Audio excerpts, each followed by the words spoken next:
Good morning, YouTube. Warbles on a lot here.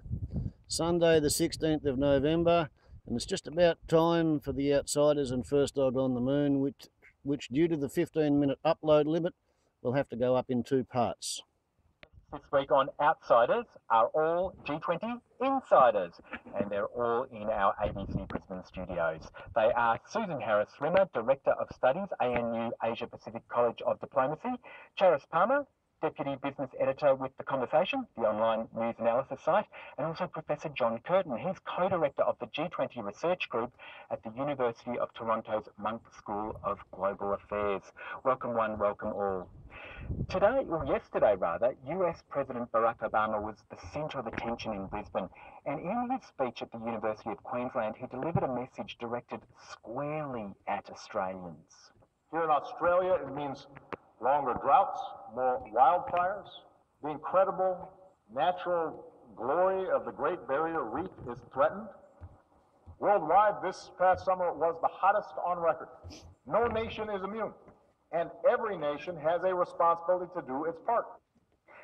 Our Prime Minister, Tony Abbott, however, had a rather different view to that of his US counterpart. We are focused on meeting our existing targets, and it's all very well to talk about what might happen in the far distant future, but we are going to meet our 5% reduction target within 6 years. So we are talking about the here and now. We are talking about what Australia is doing in Australia right now.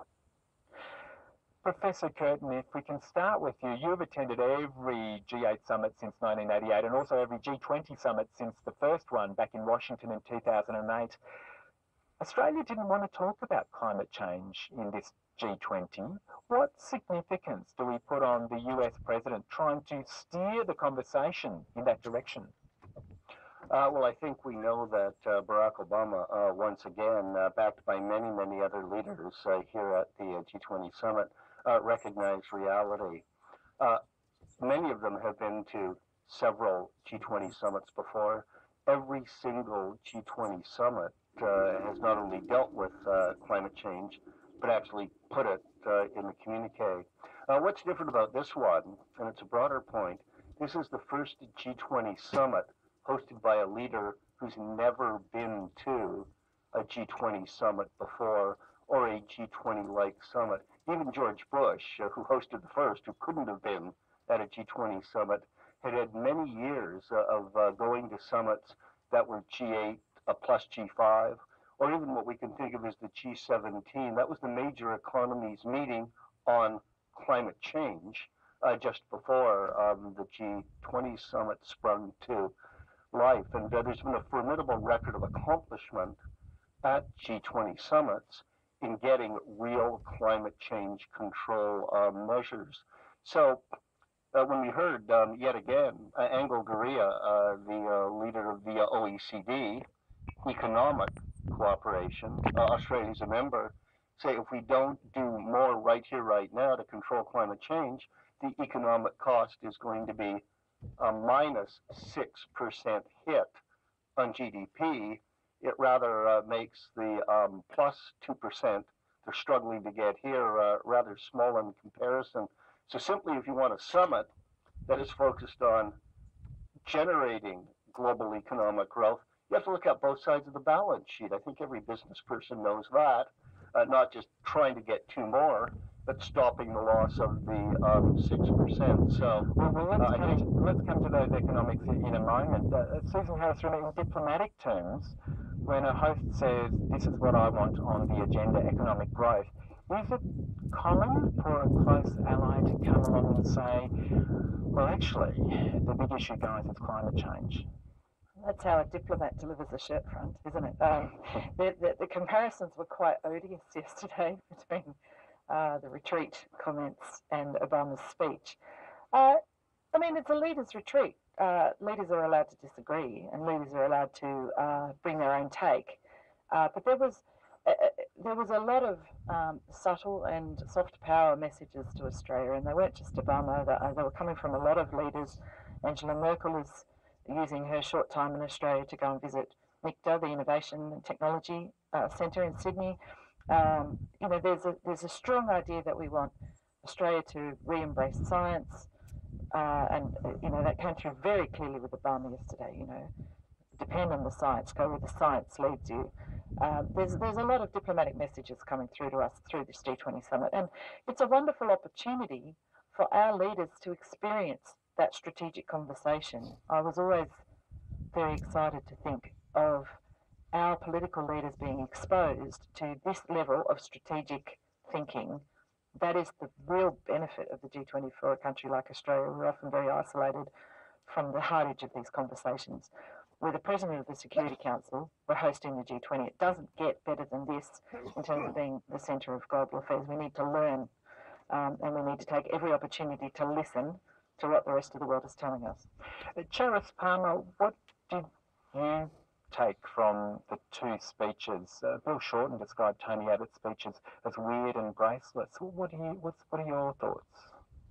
My feeling was that the agenda, as we've talked about, that Abbott was trying to kind of back end into the G20 agenda, which is a much bigger agenda that's months in the making, sometimes years in the making, was always kind of destined to fail. However, it was an opportunity for him to step up and be the kind of leader that, as John said, hasn't had the summitary experience, but certainly can talk to the economic goals and the 2% target.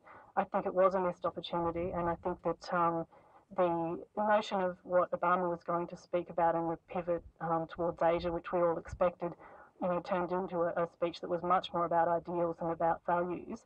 And in doing that, has really, hopefully kind of turned this summit into what many people have called a talk fest, into something that people on the street are now able to discuss and feel like they can be part of. Sort of a big picture conversation. Susan Harris, remember, before we talk about some of the substances of those conversations, let's stick with personalities just for one more question. The other big personality is Russia's President Vladimir Putin. We heard overnight rumblings that he may be leaving the summit early. It turns out that that's not the case. The European and American heads of state, the experienced people who've been there for a long time, they don't shy away from frank exchanges with Putin. Yet in Australia, we seemed concerned, transfixed by the shirt front comment. But maybe Tony Abbott was simply talking the same way that Angela Merkel and David Cameron and Barack Obama have been as well. Except they did it to his face and in a diplomatic forum. Look, I think Tony Abbott did what he needed to do at APEC, and I think that was a good idea to have the bilateral at APEC say the difficult things and clear the air so that we can be a host. We are a host. We have to act like a host while we're here. Diplomacy tells us we need to act like a host. But the point of the G20 is for political leaders to have frank exchanges with each other. They don't all have to be in front of a microphone, though. And it has been. It was tense last year too in St. Petersburg when the Obama administration was found to be, spying on everybody. There's always tension at these things, and that is resolved, and that's a good part of it. But I think that, that maybe he went a little bit the other way now. It's all been smiles and handshakes and koala cuddling. So I'm not sure how Australians will read, the very tough stuff and the very sweet stuff so juxtaposed together. But, other countries are more powerful than us. They, Angela Merkel can deliver a message to Mr. Putin that we can't deliver. So we always have to know where we are, our place in these things, and respond accordingly in the most strategic way possible. Professor Curtin, a G20 summit's worth the money, but Brisbane G20 is costing a reported $400 million. When your hometown Toronto hosted the event, the price tag was a whopping $1 billion. Does actually anything happen apart from getting to know you at these events? Well, first, the price tag was not a whopping $1 billion. That was the figure that Mr. Harper's government, in an act of good governance and transparency, asked for in advance transparently, so the Canadian taxpayer would know what might be needed. And that was for two summits, not one, the G8 one as well as the G20 one. So we just split the cost in half. We're about at the same level as the Brisbane estimate is. Because when the figures came in, actually, it was cheaper than they thought it would be, about 800 in that range, rather than the 1 billion. The other thing is we know a fair bit, we in the G20 research group, about the cost benefit.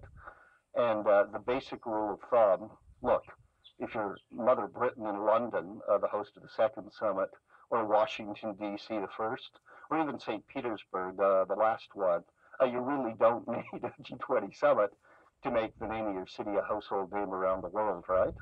But the smaller, the more distant you are from the big centers, you sure do. It helps a lot.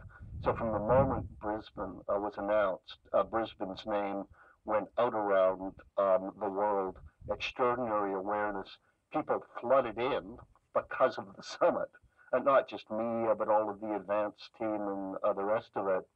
And lo and behold, once they got here, Brisbane sells itself, right? Beautiful Brisbane.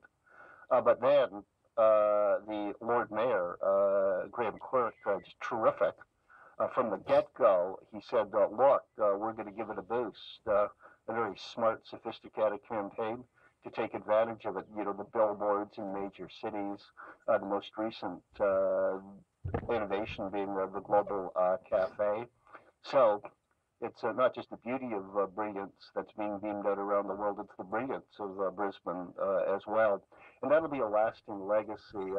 If you count the economic benefits, I think the proper way, and they come in about 4 categories. It's not just another Kiwanis Club convention coming in, dining at the local restaurants for 3 days. The benefits in branding and bringing business in year after year are much broader than that. And one final point, the Commonwealth government wisely had done something that Toronto a couple of years ago failed to do. The signature achievement of this summit is going to be the Brisbane Action Plan. So again and again, every time there's a reference to that, it'll be Brisbane's name, and action sounds good, and so does plan.